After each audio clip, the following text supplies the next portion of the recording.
kita sepakati sebelumnya, kita akan bersama-sama di sini berdiskusi ya terkait beberapa hal yang sebelumnya itu saya dapatkan. Jadi saya mau cerita sedikit nih Bapak Ibu ya. Jadi beberapa waktu yang lalu kan saya kebetulan tidak di sekolah beberapa hari bersama dengan Pak Sus karena memang diminta untuk ke Malang, dan ada beberapa hal yang kami dapatkan yang mungkin itu bisa kami bagikan ke panjenengan. Tidak banyak mungkin, tapi semoga apa yang nanti kita sampaikan juga bisa bermanfaat untuk Bapak Ibu semua.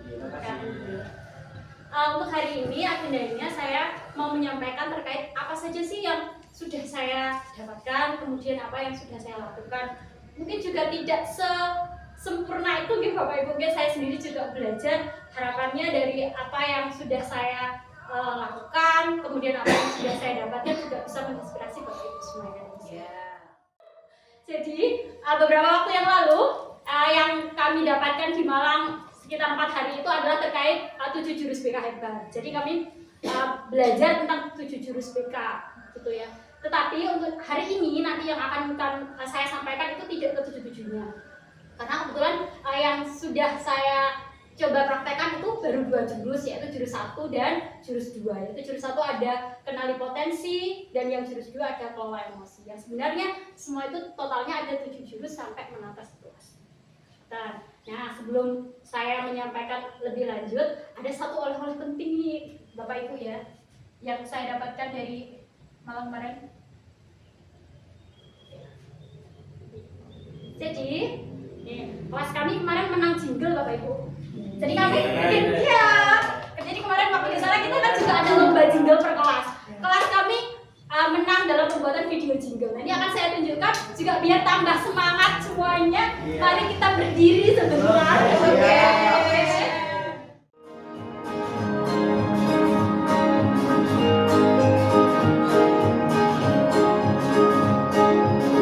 Murid mandiri dan kuat, tumbuh di lingkungan sehat.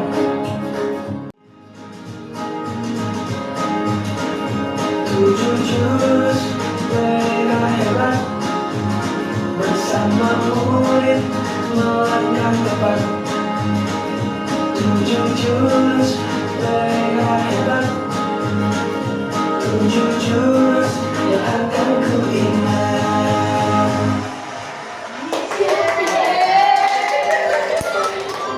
Luar biasa. Jadi ini intinya yang mau saya sampaikan yang pertama adalah jurus yang sudah saya terapkan yang nomor 1. Ini kebetulan karena saya memang pegang kelas 9 waktu itu, untuk kenali potensi ini saya berikan di kelas 9. Tujuan dari jurus 1 ini adalah untuk membantu peserta didik mengenali potensinya. Sebenarnya potensi itu kan sangat luas nih, kecerdasan majemuk itu sangat banyak, dan tidak hanya itu. Kalau mungkin di Bapak Ibu guru yang mengajar di kelas 7 bisa dimulai dari gaya belajarnya, ya, bisa juga dari bakat minat untuk memilih ekstrakurikuler dan lain sebagainya. Yang kebetulan saya berikan kepada anak-anak kelas 9 itu adalah tes potensi, ya. Jadi yang saya gunakan tekniknya adalah ARKA. Jadi mulai dari aktivitas, refleksi, konsep, dan aplikasi. Yang pertama itu anak-anak di aktivitasnya melakukan tes potensi melalui akupintar.com. Bapak Ibu ada yang sudah pernah pakai ini? Belum. Nah, nanti bisa dicoba ya. Mungkin diterapkan di kelas lainnya. Bisa misalkan untuk tes gaya belajar. Di situ gratis Bapak Ibu, bisa anak-anak diminta untuk mengisi langsung, nggak perlu memasukkan nama apapun, hasilnya di screenshot dikumpulkan melalui form atau langsung ditulis ke panjenengan bisa. Jadi insya Allah websitenya gratis, bisa dan mudah dipakai ya. Kemudian di kegiatan yang kedua itu adalah saya melakukan refleksi. Jadi karena yang saya berikan adalah tes potensi pada saat itu, saya meminta anak-anak untuk merefleksikan apakah benar hasil yang sudah di dalam tes itu benar-benar sesuai dengan dirinya. Kan anak itu kan juga bisa melihat dia Bapak Ibu, melihat dirinya sendiri, meraba-raba dirinya sendiri, apakah benar saya seperti ini gitu. Jadi saya merefleksikan bersama mereka terkait apakah benar hasilnya itu sesuai dengan mereka atau tidak. Baru kemudian saya menjelaskan konsep tentang kecerdasan majemuk, karena saya yakin banyak dari anak-anak kita yang belum bisa. Gitu nggih. Kemudian aplikasinya, karena kebetulan yang saya berikan adalah kelas 9, harapannya mereka bisa merencanakan karir studi lanjutnya di jenjang SMA atau SMK yang mana itu sesuai dengan dirinya, minat bakatnya juga. Gitu. Ini untuk kenali potensi. sekali lagi Bapak Ibu, untuk kenali potensi ini tidak hanya terkait potensi bakat minat, kayak tadi gaya belajar, kemudian kecerdasan majemuk dan lain sebagainya, itu bisa. Banyak sekali sebenarnya juga website-website lain yang juga tidak berbayar, cuman yang saya pakai kebetulan Aku Pintar karena menurut saya itu mudah kita gunakan dan juga gratis. Iya Bapak Ibu ya. Maaf Bu, J, untuk akun yang digunakan untuk mengakses aplikasi tersebut harus khusus atau Untuk bisa semua mengakses email J, terima kasih. Untuk Aku Pintar itu tidak menggunakan akun, jadi langsung di websitenya, kemudian mulai tes gitu. Untuk jurus yang kedua, Bapak Ibu, ya. Untuk jurus yang kedua itu yang saya terapkan adalah kelola emosi. Kelola emosi ini membantu peserta didik kita, dan tidak hanya peserta didik kita, diri kita juga untuk bagaimana mempunyai keterampilan sosial emosional yang bagus. Menurut saya pribadi pun juga bukan orang yang punya keterampilan sosial emosional yang bagus. Kita semua sama-sama belajar ya, Bapak Ibu ya. Artinya semuanya berproses gitu. Tapi ketika kita tahu harus bagaimana, intinya kan kita bisa menunjukkan perilaku yang tepat, makanya. Nah, kebetulan di dalam kegiatan aktivitas kelas yang saya berikan kepada anak-anak yang juga kelas 9, pertama itu saya mengajak anak-anak untuk mengekspresikan diri melalui selembar kertas. Misalkan ini ya Bapak Ibu ya. Jadi saya meminta anak-anak untuk membawa selembar kertas. Kemudian saya menceritakan sebuah kisah dan saya meminta mereka untuk bereaksi atas apa yang saya ceritakan itu tadi. Dan itu beragam, luar biasa. Ada yang kertasnya tiba-tiba dibejek-bejek, ada yang disobek-sobek, karena memang saya memintanya seperti itu dan sesuai, senatural mungkin sesuai dengan apa yang mereka rasakan.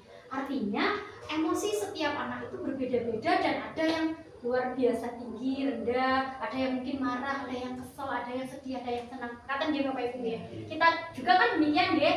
Nah, dari situ, dari ketika anak-anak sudah mulai merasakan emosi, mengenal emosinya, saya merefleksikan bersama dengan anak-anak. Ketika emosi itu muncul, apa yang harus dilakukan? Bagaimana sih kalau sedih itu? Bagaimana sih kalau marah itu? Bagaimana kalau kita kecewa? Karena itu semua kan emosi normal yang memang kita rasakan, ya. Gitu. Setelah itu, saya memberikan konsep terkait pengelolaan emosi. Gitu. Nah, di aplikasinya, di akhir kegiatan, saya mengajak anak-anak untuk membuat jembatan emosi. Ya, jembatan emosi itu sederhana Bapak Ibu, saya hanya meminta mereka untuk memikirkan sesuatu sebelum bertindak. Ketika kita bertindak kan pasti ada alasannya nih, ada stimulusnya. Misal karena kesandung gitu, tiba-tiba kan refleks orang beda-beda. Biasanya apa Bapak Ibu kalau kesandung? Ada yang istighfar, ada yang sewa, ada yang mesum gitu ya. Anak-anak kan dia beragam ya. Itu jadi jembatan itu maksudnya adalah memikirkan kembali bagaimana sih apa sih yang harus mereka lakukan atau kenapa mereka harus melakukan. Untuk 2 jurus itu saja yang sudah saya berikan ke anak-anak.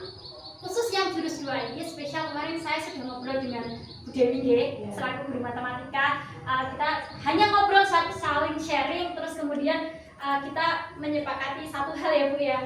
Terkait apa Bu kemarin? Bisa diceritakan sedikit? Tentang sel ya Bu ya. Iya. Mengelola emosi dari anak ya. Sel sangat mendukung dalam pembelajaran matematika kemarin karena bisa memfasilitasi murid tenang dalam menyelesaikan tugas. Ya.